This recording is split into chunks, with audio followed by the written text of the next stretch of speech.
Channel A to Z சமையல் and vlogs. இன்னைக்கு நம்ம என்ன பார்க்க போறோம் அப்படின்னா ஹோம்மேட் ஈஸ்ட் எப்படி பண்ணலாங்கிறத பார்க்க போறோம். வெளியில் லாக்டவுனா இருக்கிறதுனால ஈஸ்ட் அவ்வளவா கிடைக்கிறது இல்லை. ஸோ அதை வந்து நம்ம வீட்டிலேயே ஈஸியாக எப்படி பண்ணலான்னு பார்க்கலாம். அதோட வந்து நம்ம ஒன் ஆஃப் த சப்ஸ்கிரைபர் வந்து நம்ம கிட்ட பீஸா அண்ட் டோனட்ஸ் பண்ண சொல்லி கேட்டிருந்தாங்க. இது ரெண்டுத்துக்குமே ஈஸ்ட் இல்லாமல் பண்ண முடியாது. ஆமாம் ஃப்ரெண்ட்ஸ், எங்கள் சேனலை சப்ஸ்கிரைப் பண்ணுங்க. அதோட உங்கள் ரெசிபி என்ன வேணுங்கிறத என் கமெண்ட் செக்ஷனில் எங்களுக்கு போட்டு விடுங்க. நான் உங்களுக்காக ட்ரை பண்ணி அந்த வீடியோ எடுத்து போடுறேன். வாங்க ஃப்ரெண்ட்ஸ், வீடியோக்குள்ளே போகலாம். ஃபஸ்ட்டு இந்த மாதிரி ஒரு பவுல் எடுத்துக்கோங்க, ஒரு க்ளீன் பவுல் எடுத்துக்கோங்க. அதில் வந்து நம்ம என்ன பண்ணுறோம், ஹாட் வாட்டர் ஊற்றுறோம், அதாவது லூக் வார்ம் வாட்டர். அதாவது நம்ம இந்த சுடு தண்ணி வந்து எப்படி இருக்கணும் அப்படின்னா நம்ம கை பொறுக்கிற சூடு அளவு இருக்கணும், ரொம்ப ஹாட்டாக ஊற்றிடாதீங்க. ஸோ ஈஸ்ட்டுங்கிறது வந்து வேறு ஒன்றும் இல்லைங்க, அது ஒரு பாக்டீரியா, ஒரு குட் பாக்டீரியா தான். ஸோ இந்த சுடுதண்ணியில் நம்ம என்ன பண்ணுறோம், 1 டேபிள் ஸ்பூன் சுகர் ஆட் பண்ணுறோம். சுகர் ஆட் பண்ணி அதை நல்லா கரைச்சிக்கோங்க. சுகர் வந்து கரையணும். சுகர் கரைஞ்சதுக்கப்புறம் நம்ம என்ன பண்ண போகிறோம்னா அதில் வந்து ஹனி சேர்க்க போகிறோம். நீங்கள் சுகர் வந்து எந்த ஸ்பூனில் மெஷர் பண்ணியிருக்கீங்களோ அதே ஸ்பூன்லேயே நீங்கள் வந்து ஹனியும் எடுத்துக்கலாம். ஹனி வந்து கொஞ்சம் நல்ல குவாலிட்டியான ஹனியாக எடுத்துக்கோங்க. நெக்ஸ்ட்டு என்ன பண்ணுறோம், ஹனி 1 டேபிள் ஸ்பூன் எடுத்துக்கிறோம். எடுத்து அதை நல்லா மிக்ஸ் பண்ணிக்கிறோம். இதை மிக்ஸ் பண்ணதுக்கப்புறம் நம்ம என்ன பண்ணுறோம், அதை எடுத்து வச்சுருங்க. இன்னொரு பவுல் எடுத்துக்கிறோம். அதில் வந்து ஃபஸ்ட்டு என்ன பண்ணுங்கள், கேர்டு 2 டேபிள் ஸ்பூன். ஆக்சுவலாக கேர்டு வந்து ஒரு குட் பாக்டீரியா. இதுதான் வந்து நம்ம அந்த ஈஸ்ட்டை வந்து ஆக்டிவேட் பண்ண ரொம்ப ஹெல்ப்ஃபுல்லாக இருக்கும். நீங்கள் கேர்டு எடுத்த அதே ஸ்பூன்லேயே அளவாக ஒரு 2 டேபிள் ஸ்பூன் மைதா எடுத்துக்கோங்க. நான் வந்து மைதா எடுத்திருக்கேன், நீங்கள் வந்து கோதுமை மாவு கூட எடுக்கலாம்.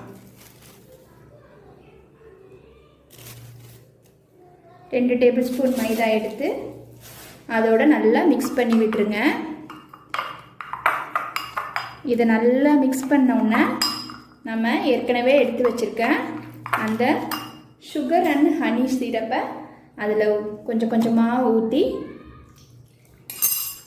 நல்லா மிக்ஸ் பண்ணி விடுங்க.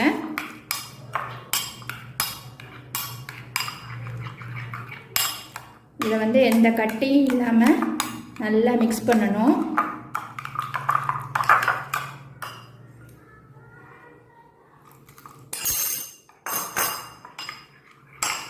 நல்லா இது மாதிரி மிக்ஸ் பண்ணி விடுங்க.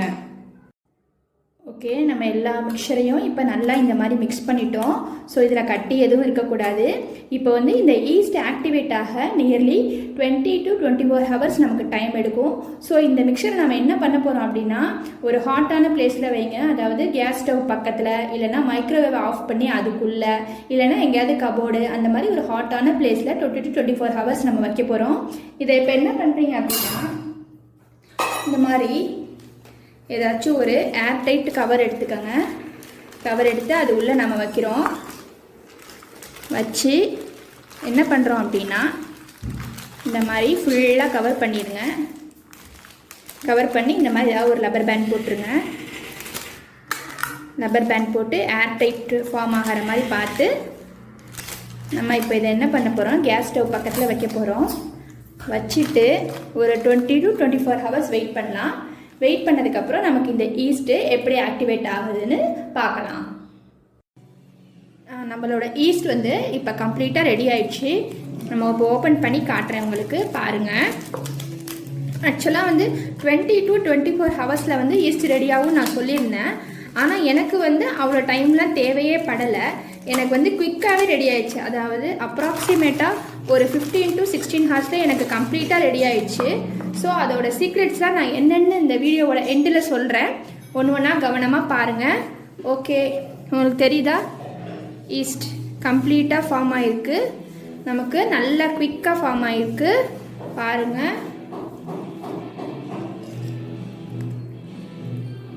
இது நல்லா கொஞ்சம் மிக்ஸ் பண்ணி விட்டுறலாம்.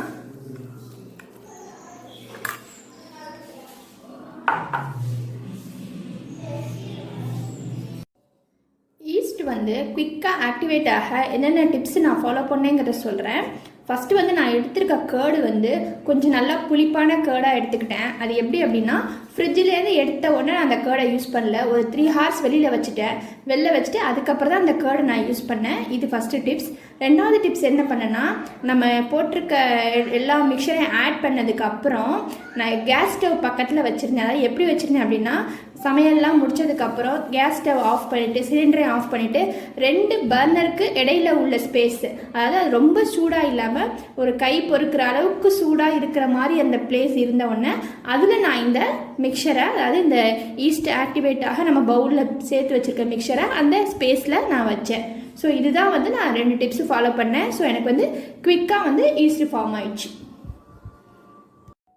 நம்ம இப்போ என்ன பண்ணுறோம், இந்த ஆக்டிவேட் ஆன ஈஸ்ட்டை ஏதாவது ஒரு ஏர்டைட் பாக்ஸில் போட்டு ஸ்டோர் பண்ணி ஃப்ரிட்ஜில் வச்சுக்கோங்க. வச்சு ஒரு 3 to 4 டேஸ்க்குள்ளே நம்ம இதை யூஸ் பண்ணலாம். இதை வச்சு நம்ம டோனட், பீஸா, அப்புறம் வந்து பேக்கரியில் இருக்க ப்ரெட்டு இதெல்லாம் நம்ம ஈஸியாக வீட்டிலையே செஞ்சிடலாம். உங்களுக்கு நல்லா வரும். ஸோ இப்போ என்ன பண்ணுறோம், நம்ம ஒரு பாக்ஸ் எடுத்துக்கோங்க.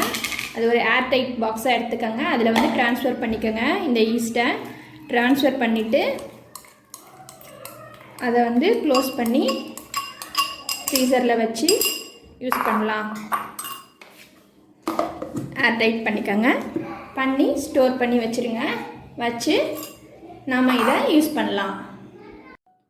ஓகே ஃப்ரெண்ட்ஸ், இந்த ஈஸ்ட் ஃபார்மேஷனை வந்து நீங்களும் வீட்டில் செஞ்சு பாருங்கள். எப்படி ஆக்டிவேட் ஆச்சுன்னு எனக்கு கமெண்ட் செக்ஷனில் சொல்லுங்கள். எங்கள் சேனல் பிடிச்சிருந்தா எங்கள் சேனலை சப்ஸ்கிரைப் பண்ணுங்கள். Until then, bye from A to Z சமையல் and vlogs. Like a Hellcat.